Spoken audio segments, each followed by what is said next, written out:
Hello बच्चों, let's understand this problem. The question says a battery is connected between two points A and B on the circumference of uniform conducting ring of radius small r and resistance capital R. One of the arcs AB of the ring subtends an angle theta at the center. The value of magnetic induction at the center due to the current in the ring is. तो इस question में क्या है, देखो concept बहुत simple है यहाँ पर कि हमारे पास में एक रिंग दे रखी है। मैं ना अब ये रिंग जो है ना, इसका रेडियस है मान लो स्मॉल आर। इसने बोला है कि कोई भी एक पार्ट है जो कि ए बी पार्ट है। मान लो यहाँ पर ये ए बी पार्ट है हमारे पास में, ये हो गया ए और ये पॉइंट हो गया बी।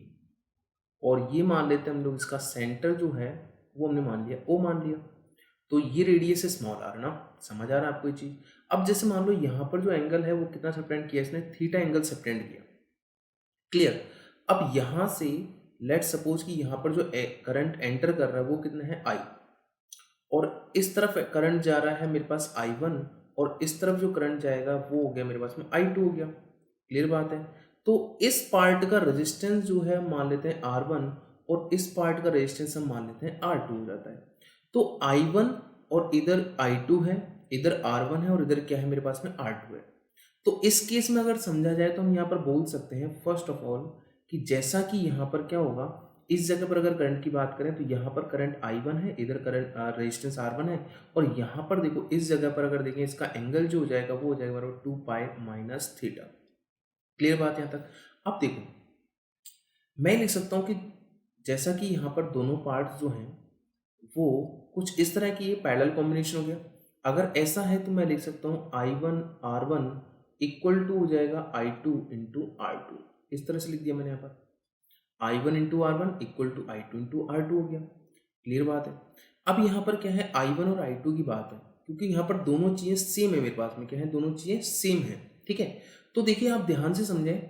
अगर हम लोग देखें तो यहाँ पर जो करंट है वो I1, इधर करंट I2 हो गई। यहाँ पर एंगल जो है वो कितना है, थीटा। ये एंगल कितना है, 2 पाई माइनस थीटा हो गया। तो अगर मान लीजिए हम इस पार्ट की बात करें, ए बी पार्ट की बात करते हैं, तो इसके लिए मैग्नेटिक फील्ड में बोल देता हूँ दैट इज B1। तो B1 का वैल्यू कितना हो गया, देखो यहाँ पर B1 का वैल्यू बात करें that is mu naught I1 upon 2 into sorry 4 into जो रेडियस है वो कितना है इसका R, और यहाँ पर एंगल कितना हो जाएगा मेरे पास में, थीटा हो जाएगा। कितना एंगल हो जाएगा यहाँ पर, थीटा हो जाएगा। अब देखो रेजिस्टेंस की अगर बात करें, R1 की बात करें एज, यहाँ पर एज रेजिस्टेंस जो है that is R equal to rho L upon A होता है। ठीक है, तो R1 क्या लिखा जा सकता है यहाँ से, R1 जो हो जाएगा हमारे पास में वो हो जाएगा मेरे पास में रो लेंथ, यहाँ पर इस पार्ट की अगर लेंथ की बात करें that is theta into small r upon A हो गया। इसी तरह से R2 की बात करें, R2 मेरे पास में कितना हो जाएगा, rho that is 2 pi minus theta into small r upon A हो गया। अगर हम लोग यहाँ पर ये दोनों वैल्यूज पुट करते हैं ना, ठीक है, इसके अकॉर्डिंग अगर वैल्यूज पुट करते हैं तो यहाँ पर देखिए हम लिख सकते हैं इस जगह से B2 का वैल्यू भी हम यहाँ पर लिख देते हैं। B2 का वैल्यू जो है that is mu naught I2 upon 4r, और यहाँ एंगल हो जाएगा 2 पाई माइनस थीटा। ठीक है, अब मेरे पास में जो चीज़ें हैं उनके अकॉर्डिंग हम यहाँ पर समझते हैं कि मैंने जो लिखा है I1 into R1 equal to I2 into R2। तो यहाँ से देखो I1 R1 का वैल्यू मैंने पुट किया rho into theta small r upon capital A, और यहाँ हो जाएगा I2 इंटू रो, यहाँ एंगल हो जाएगा 2 pi minus theta into small r upon A. सारी चीज़ें कैंसिल आउट हो जाएंगी। कैंसिल आउट होने के बाद में लिख सकते हैं I1 इंटू थीटा, और यहाँ हो जाएगा I2 into 2 pi minus theta. ये दोनों चीज़ों की वैल्यू क्या है, सेम है। अगर हम देखें यहाँ पर तो इस जगह देखो इस वाले पार्ट में B1 में I1 इंटू थीटा आ रहा है, इसमें क्या आ रहा है I2 into 2 pi minus theta आ रहा है। दोनों की वैल्यू सेम है, बट डायरेक्शन की बात करें, डायरेक्शन इसके लिए देखेंगे तो इसके लिए क्रॉस कर जाएगा, अंदर की साइड जाएगा, और इस वाले पार्ट के लिए देखो करंट किधर आ रहा है, बाहर की साइड। मतलब करंट जो है that is anti clockwise and magnetic field will be outward. ठीक है, इसका मतलब ये हो जाएगा मेरे पास में अंदर की साइड दैट इज क्रॉस इस तरह से, और ये हो गया मेरे पास में डॉट बाहर। तो अगर ऐसा है तो मैं यहाँ पर बोल सकता हूँ इक्वेशन 1 इसको इक्वेशन नंबर 2, इसको इक्वेशन नंबर 3 दिया। तो इक्वेशन 1 एंड 2 एंड 3 से फ्रॉम इक्वेशन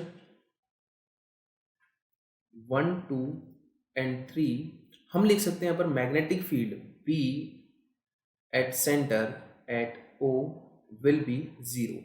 तो मैग्नेटिक फील्ड जो होगा सेंटर पे दैट विल बी जीरो, क्योंकि दोनों की वैल्यू सेम है बट डायरेक्शन जो है वो अपोजिट है। यहाँ पर सिर्फ ये चीज आपको यहाँ पर ध्यान रखनी है।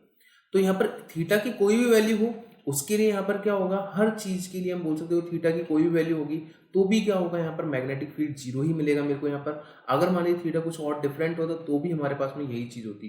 तो ऑप्शन जो हमारे पास बनेगा that is fourth option, zero for all values of theta. तो आई होप आपको ये क्वेश्चन समझ में आया होगा। Thank you.